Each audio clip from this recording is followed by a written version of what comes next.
Mythical monsters rarely come from nowhere. They usually start with something real. A creature someone saw, fossil someone found, a shadow someone misunderstood. Today we're going to uncover the real animals and incredible discoveries that inspired some of mythology's most terrifying beasts. Welcome to Pantheon. If you love mythology and the deep lore behind the stories, make sure you subscribe to join our community. Now, let's begin. Every monster story you've ever heard begins with a single moment. It's a glimpse of a creature someone just can't explain. Think about it.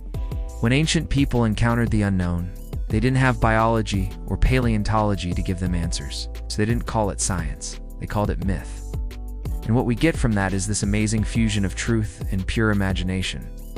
There's always something real at the center of the story, but then it's wrapped in layers of exaggeration and fear at the edges. So where did our most famous monsters actually come from? The answers are often more fascinating than the myths themselves. These ancient stories aren't just fiction. They're the first attempts by humanity to make sense of a world filled with wonders and terrors they could not yet name. They were the original scientists, using storytelling as their primary tool for understanding. Let's travel back to ancient Greece. Imagine you're a sailor, landing on a remote Mediterranean island, like Crete or Sicily. While exploring, you stumble upon a cave, and inside, you find enormous skulls scattered across the floor. These skulls are huge, hollow, and most strikingly, they have a single, large, gaping opening right in the center of the forehead. What would you think? For the Greeks, the conclusion was immediate and obvious. These had to be the skulls of giant one-eyed beings, the Cyclopes, the monstrous sons of Gaia and Uranus that Homer wrote about. They believed they had found physical proof that these titans were real. But what they had actually found were the fossilized remains of an extinct species of dwarf elephant.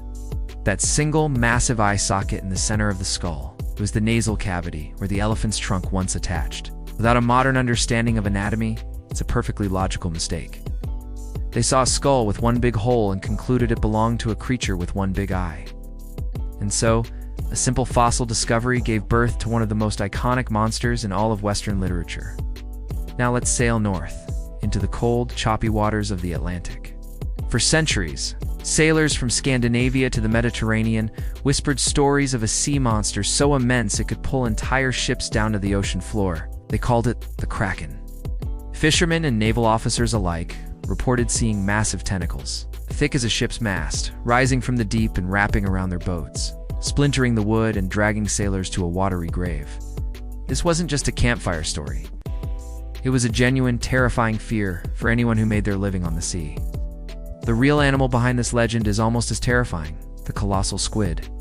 Living in the deepest, darkest parts of the ocean, this creature is rarely seen by humans. It can grow to be over 40 feet long, with eyes the size of dinner plates and a beak that can tear through steel cables. It is, without a doubt, larger and more powerful than any land predator on Earth. While it might not intentionally hunt ships, a battle between a colossal squid and its prey, a sperm whale, could easily be mistaken for an attack. When sailors saw a kraken, what they likely witnessed were fragments of these deep-sea battles, giant tentacles floating to the surface, or the massive dark shadow of a squid moving just below their vessel. Their minds, primed by fear and folklore, did the rest. The Kraken was born not from pure fiction, but from fleeting, terrifying glimpses of a real-life sea titan. Dragons. They are the ultimate mythical monster. Almost every ancient culture on Earth has a dragon myth. From the fire-breathing beasts of European castles, to the wise serpentine spirits of China, and the great serpents of African and Middle Eastern lore. How could so many different, unconnected civilizations all invent the exact same creature? The answer might not be invention, but discovery. The simplest and most compelling explanation is this: people kept finding dinosaur bones. For thousands of years, farmers, miners, and explorers have been unearthing massive prehistoric fossils. These bones were far too large to belong to any living animal they knew. Imagine an ancient farmer plowing his field and hitting a T-Rex ribcage. What else could it be but the remains of a giant winged beast? A massive jawbone filled with dagger-like teeth becomes the head of a dragon. A single curved Allosaurus tooth becomes a talon. A string of vertebrae becomes a serpentine tail. dragons weren't so much invented as they were reconstructed. They were the world's first attempt at paleontology, using incomplete evidence and a healthy dose of imagination. They were piecing together a puzzle without knowing what the final picture was supposed to look like, and the image they created was the dragon. Let's head to ancient Persia, where storytellers spoke of a truly horrifying beast called the manticore. This creature was a nightmarish chimera. It's described as having the blood-red body of a lion, a tail full of venomous spines like a scorpion, and, most disturbingly, the face of a human being. It was said to have 3 rows of teeth and a voice like a trumpet. As bizarre and specific as that sounds, the inspiration likely began with something much more mundane: encounters with big cats, probably tigers, in remote regions. Imagine you're a traveler in ancient India or Persia. You're attacked by a predator that seems unnaturally clever and vicious. It doesn't just attack, it stalks. It seems to think. When storytellers tried to describe this fearsome animal that seemed almost cunningly intelligent, they exaggerated its features to match its behavior. The human-like intelligence was translated into a literal human face. The danger of its claws and bite was amplified into rows of teeth and a venomous tail. A very real, very dangerous predator was slowly transformed, through generations of storytelling, into a supernatural, man-eating monster. The manticore is a perfect example of how our fear of an animal's intelligence can physically warp its description in myth.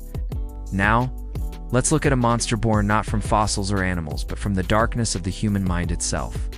In the folklore of the Algonquian-speaking peoples of North America, the Wendigo is a terrifying, emaciated creature of eternal hunger and the brutal cold of winter.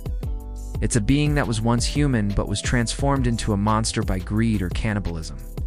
The root of the Wendigo myth, however, may lie in the very real and horrifying psychological consequences of starvation and isolation, conditions sometimes called starvation psychosis. During the harsh winters, when food was scarce and communities were cut off from each other, the fear of starvation was constant. The taboo against cannibalism was the last line of defense for survival and humanity. So, these communities created a monster to personify that ultimate fear, the fear of losing your own humanity and giving in to the monstrous hunger inside you. The Wendigo wasn't just a monster to be afraid of. It was a powerful social tool. It was a moral warning, wrapped in the flesh of a terrifying creature, reminding everyone of the terrible spiritual cost of selfishness and desperation. It's a story about the monster you could become. So why do we do it? Why do humans create monsters? It seems to boil down to 2 fundamental reasons. First, to explain the unknown. When we find a giant bone, or see a shadow in the water, or hear a strange noise in the woods, our brain demands an explanation. Before science, myth was that explanation. Second, we create monsters to personify our fears. It's easier to be afraid of a Wendigo than it is to be afraid of the abstract concept of starvation. It's easier to fear a kraken than the random impersonal power of the ocean. A monster gives a face and a name to danger. It turns confusion into a story, and a story is something we can understand, something we can share, and maybe something we can even fight. The real creatures and phenomena behind the myths are a powerful reminder that our fear is incredibly creative. When the human mind encounters a gap in its understanding of the world, imagination rushes in to fill it, and more often than not, what it creates is a monster. The stories of the Cyclops, the Kraken, and dragons aren't just tales of fantasy. They're chronicles of human discovery. They show us how our ancestors tried to make sense of a world that was far more mysterious to them than it is to us. If you enjoyed discovering the real animals and artifacts behind these ancient monsters, be sure to subscribe and ring that notification bell. And let us know in the comments which mythological creature you want us to investigate next. Thanks for watching Pantheon. We've got much more mythology on the way.